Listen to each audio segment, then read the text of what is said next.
Suwito, seorang duda berusia 65 tahun, menatap cermin dan menarik napas dalam. Garis-garis kerutan di wajahnya, seolah bercerita tentang 20 tahun perjalanan hidupnya, tanpa istri tercinta.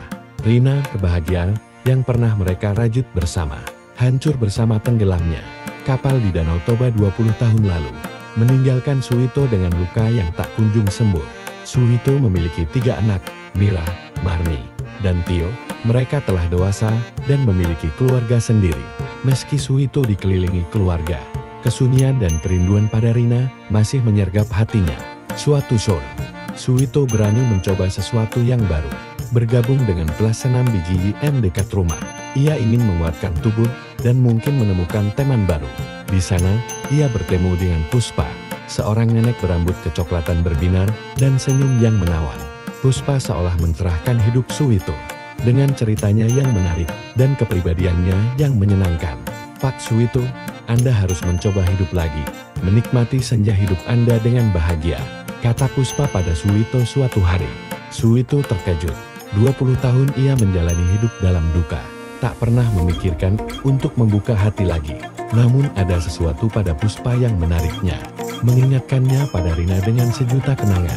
Seiring waktu, hubungan mereka semakin erat. Suwito merasa bahagia bersama Puspa, yang menemukan kebahagiaan yang tak pernah ia rasakan sejak perginya Rina. Selesai sebulan menjalin hubungan, Suwito mengajak Puspa menikah. Puspa mengangguk setuju. Mereka menikah di suasana yang sederhana, tetapi penuh makna. Namun kebahagiaan itu tak langsung dirasakan oleh anak-anak Suwito. Mira, Marni, dan Tio menolak menerima Puspa sebagai ibu tiri mereka. Ayah, kami tak bisa menerima ibu tiri yang baru secepat ini. Ibu baru meninggal 20 tahun. Bagaimana bisa ayah cepat melupakan ibu? Kata Mira dengan nada marah. Marni dan Tio pun menunjukkan reaksi yang sama. Mereka menyalahkan Suwito dan menolak menyapa Puspa. Suasana rumah menjadi tegang. Suwito sedih melihat reaksi anak-anaknya. Puspa pun terluka dan terpuruk. Suwito, aku tak mau memisahkan kamu dengan anak-anakmu. Jika mereka tak menerimaku, aku bersedia menyerah, ujar Puspa dengan suara gemetar. Suwito memeluk Puspa. Puspa, jangan berbicara seperti itu. Kita akan menjalani ini bersama. Aku yakin anak-anak akan mengerti kelak, ujar Suwito dengan tegas. Suwito terus mencoba meredakan kemarahan anak-anaknya. Ia menjelaskan bagaimana Puspa telah membawa kebahagiaan kembali dalam hidupnya, bahwa ia tak pernah melupakan Rina, dan bahwa ia hanya ingin menikmati masa tua dengan seseorang yang ia cintai. Namun, anak-anak Suwito tetap keras kepala. Mereka menolak berbicara dengan Puspa dan menghindari kedatangannya. 5 bulan berlalu. Suasana rumah masih tegang. Suwito dan Puspa menjalani hari-hari mereka dalam diam. Suwito merasa sedih melihat kesedihan Puspa. Ia takut Puspa akan meninggalkannya. Suatu sore, Mira datang ke rumah Suwito. Ia ingin mengunjungi ayahnya dan memberikan hadiah ulang tahun untuk Suwito. Mira melihat Puspa sedang duduk di teras. Mira terkejut melihat Puspa. Ia mengingat betapa keras kepalanya, menolak menerima Puspa. Bu Puspa, sapa Mira dengan nada yang tak menentu. Puspa tersenyum lembut. Mira, sayang, silakan masuk, ujar Puspa dengan ramah. Mira mengangguk setuju dan masuk ke dalam rumah. Mira kemudian bertemu dengan Suwito. Ayah, selamat ulang tahun, ujar Mira dengan senyum yang tak sepenuhnya ikhlas. Suwito tersenyum. Terima kasih, Mira, ujar Suwito. Mira kemudian memberikan hadiah ulang tahun untuk Suwito.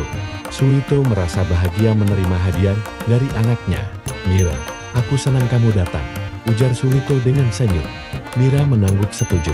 Ayah, aku ingin menanyakan sesuatu padamu, ujar Mira dengan nada yang sedikit khawatir. Suwito mengangguk setuju. Apa itu, Mira? Tanya Suwito. Mira menunjuk kalung yang dipakai Puspa. Bu Puspa, kalung itu cantik sekali, ujar Mira dengan senyum. Puspa mengangguk setuju. Terima kasih, Mira, ujar Puspa dengan senyum. Bu Puspa, bolehkah aku melihat kalung itu lebih dekat? Tanya Mira dengan senyum. Puspa mengangguk setuju dan menyerahkan kalung itu pada Mira. Mira menerima kalung itu dan menatapnya dengan penasaran. Mira kemudian mencoba membuka kalung itu. Namun, kalung itu terkunci dengan kunci kecil. Ini kuncinya, ujar Puspa sambil menyerahkan kunci kecil itu pada Mira. Mira mengangguk setuju dan mencoba membuka kunci itu. Kuncinya sulit sekali, ujar Mira dengan sedikit kesulitan. Mira kemudian berhasil membuka kunci itu. Mira terkejut ketika ia melihat isi kalung itu. Ini, ujar Mira dengan suara gemetar. Di dalam kalung itu, ada sebuah foto keluarga. Mira terdiam. Ia menatap foto itu dengan pandangan tak percaya. Wajah pria dan wanita dalam foto itu sangat familiar. Ia mengenali wajah pria itu ayahnya. Ibu, gumam Mira dengan suara gemetar. Wanita dalam foto itu memiliki kemiripan yang sangat kuat dengan Puspa. Ini foto ibu dan ayahku, ujar Mira dengan suara gemetar. Suwito dan Puspa terkejut mendengar itu. Suwito menatap foto itu dengan pandangan tak percaya. Ini foto Rina, ujar Suwito dengan suara gemetar. Puspa menangis terisak-isak. Ia menatap foto itu dengan pandangan sedih. Mira, benarkah itu adalah foto ibumu? Tanya Puspa dengan suara gemetar. Mira mengangguk setuju. Ya, Bu, itu adalah foto ibuku, ujar Mira dengan suara gemetar. Suwito merasa sangat terkejut dan tak percaya. Ia tak menyangka bahwa Puspa adalah Rina, istrinya yang ia kira telah meninggal selama 20 tahun. Puspa, kamu, ujar Suwito dengan suara gemetar. Puspa menangis terisak-isak. Ia memeluk Suwito. Suwito, aku mencintaimu, aku tak pernah meninggalkanmu, ujar Puspa dengan suara gemetar. Suwito merasa sangat bahagia mendengar itu. Ia memeluk Puspa dengan erat. Rina, aku juga mencintaimu, aku tak pernah melupakanmu, ujar Suwito dengan suara gemetar. Mira merasa sangat terkejut dan tak percaya. Ia tak menyangka bahwa Puspa adalah ibunya yang ia kira telah meninggal selama 20 tahun. Ibu, kamu hidup? Tanya Mira dengan suara gemetar. Puspa mengangguk setuju. Ya, Mira, aku hidup. Aku hanya bersembunyi selama ini, ujar Puspa dengan senyum. Mira menangis terisak-isak. Ia memeluk ibunya dengan erat. Ibu, aku sangat mencintaimu, ujar Mira dengan suara gemetar. Marini dan Tio tiba-tiba masuk ke dalam rumah. Mereka terkejut melihat Suwito, Puspa, dan Mira yang sedang berpelukan. Ayah, ibu, apa yang terjadi? Tanya Marini dengan suara gemetar. Suwito menjelaskan semuanya pada Marini dan Tio. Ini Rina, ibu kalian, dia hidup, ujar Suwito dengan senyum. Marini dan Tio terkejut mendengar itu. Mereka tak menyangka bahwa Puspa adalah ibu mereka yang ia kira telah meninggal selama 20 tahun. Ibu, tanya Marini dengan suara gemetar. Ibu, tanya Tio dengan suara gemetar. Puspa mengangguk setuju.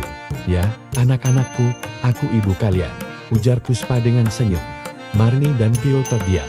Mereka menatap Puspa dengan mata berkaca-kaca. Mereka tak menyangka bahwa wanita yang mereka tolak selama ini adalah ibu kandung mereka sendiri. Ibu, mengapa ibu menghilang selama ini? Mengapa ibu menghindari kami? Tanya Marini dengan suara bergetar. Puspa menarik napas dalam-dalam. Air matanya menetes perlahan. Anak-anakku, maafkan ibu. Ibu tak ingin menghindari kalian. Ibu hanya takut menyakiti kalian, ujar Puspa. Suaranya bergetar. Saat itu, setelah kecelakaan kapal itu, ibu terdampar di pantai dalam keadaan koma. Ibu ditemukan oleh seorang nelayan yang baik hati dan dirawat di rumahnya. Saat ibu sadar, ibu mendapati dia tak bisa mengingat apapun tentang hidup ibu sebelum kecelakaan itu. Ibu hanya mengingat nama ibu Puspa. Nelayan itu mengatakan pada ibu bahwa ibu adalah istrinya yang telah meninggal 20 tahun lalu. Ibu terkejut dan takut. Ibu tak tahu harus melakukan apa. Ibu takut menyakiti anak-anak. Ibu, jika ibu kembali ke hidup kalian dengan identitas yang baru, ibu takut kalian akan menolak ibu. Ibu takut kalian akan merasa terkecewa pada ibu. Ibu mencintai kalian semua lebih dari apapun. Ibu tak mau melukainya. Maka ibu memutuskan untuk menghilang dan menjalani hidup dengan identitas baru Puspa. Ibu menyesali keputusan itu. Ibu sangat merindukan kalian selama ini. Ibu menyesal tak bisa menjaga kalian selama ini, ujar Puspa sambil meneteskan air mata. Mira, Marini, dan Tio terdiam. Mereka tak menyangka bahwa ibu mereka menjalani hidup dengan penderitaan yang mendalam selama ini. Ibu, kami mencintai ibu. Kami tak pernah melupakan ibu, ujar Mira dengan suara bergetar. Ibu, kami sangat menyesal telah menolak ibu selama ini, ujar Marini dengan suara bergetar. Ibu, maafkan kami, ujar Tio dengan suara bergetar. Puspa memeluk ketiga anaknya dengan erat. Ia merasa sangat bahagia. karena anak-anaknya menerimanya dengan tulus. Anak-anakku, aku juga sangat mencintaimu. Aku tak pernah melupakanmu. Aku sangat menyesal tak bisa menjaga kalian selama ini. Tapi aku sangat bahagia, karena kita bersatu kembali, ujar Puspa dengan suara gemetar. Suasana rumah berubah menjadi hangat dan penuh kasih sayang. Suwito, Puspa, Mira, Marni, dan Tio bersatu kembali dalam kebahagiaan. Mereka merasa sangat bersyukur, karena akhirnya bisa bersatu kembali, 20 tahun berpisah. Kisah ini menunjukkan bahwa cinta tak pernah terlambat. Meskipun Suwito dan Puspa telah berpisah selama 20 tahun, cinta mereka masih kuat dan tak tergoyahkan. Suasana rumah Suwito berubah drastis. Tawa dan canda kembali bergema, menggantikan kesunyian yang pernah menyelimuti. Mira, Marni, dan Tio berusaha memperbaiki hubungan dengan ibu mereka. Mereka bergantian mengunjungi Puspa, membawakan kur dan cerita tentang hidup mereka. Suwito merasa bahagia melihat keluarganya bersatu kembali. Ia terus menjaga kesehatannya dan menikmati masa tua dengan Puspa. Mereka bersama-sama mengunjungi taman, menonton film, dan menikmati makan siang di restoran favorit mereka. Suwito dan Puspa bahkan menjalani kelas menari bersama. Mereka menikmati gerakan yang lucu dan saling mendukung satu sama lain. Kesenangan yang tak pernah mereka rasakan selama 20 tahun berlalu kini mereka nikmati bersama. Anak-anak Suwito pun mengalami perubahan. Mereka mulai mengerti betapa besar pengorbanan yang dilakukan ibu mereka selama ini. Mereka menyesali perilaku mereka di masa lalu. Ibu, maafkan kami atas perilaku kami selama ini. Kami tak mengerti kesulitan yang ibu jalani, ujar Mira pada Puspa suatu sore. Puspa menatap Mira dengan senyum yang hangat. Anak-anakku, aku memaafkan kalian. Yang penting kita bersatu kembali, ujar Puspa. Marni dan Tio pun menunjukkan perubahan yang signifikan. Mereka mulai menanggapi Puspa dengan lebih hangat. Mereka bahkan mulai menceritakan kehidupan pribadi mereka pada Puspa. Suasana rumah Suwito semakin hangat dan penuh kasih sayang. Suwito dan Puspa menikmati masa tua mereka dengan penuh bahagia. Mereka saling menyayangi dan menghargai satu sama lain. Suwito dan Puspa tak hanya menikmati kebahagiaan bersama. Mereka juga mengajarkan cucu-cucu mereka tentang pentingnya menghargai keluarga dan cinta. Kakek dan nenek mencintai satu sama lain selama 20 tahun. Meskipun mereka berpisah selama itu, cinta mereka tak pernah pudar. Itulah kekuatan cinta yang sejati, ujar Suwito pada cucu-cucunya. Cucu-cucu Suwito terdiam mendengar itu. Mereka merasa terharu mendengar cerita kakek dan nenek mereka. Mereka berjanji untuk selalu menghargai keluarga dan cinta. Suwito dan Puspa menikmati masa tua mereka dengan penuh kasih, sayang dan kebahagiaan. Mereka bersatu kembali dalam pelukan cinta yang tak tergoyahkan.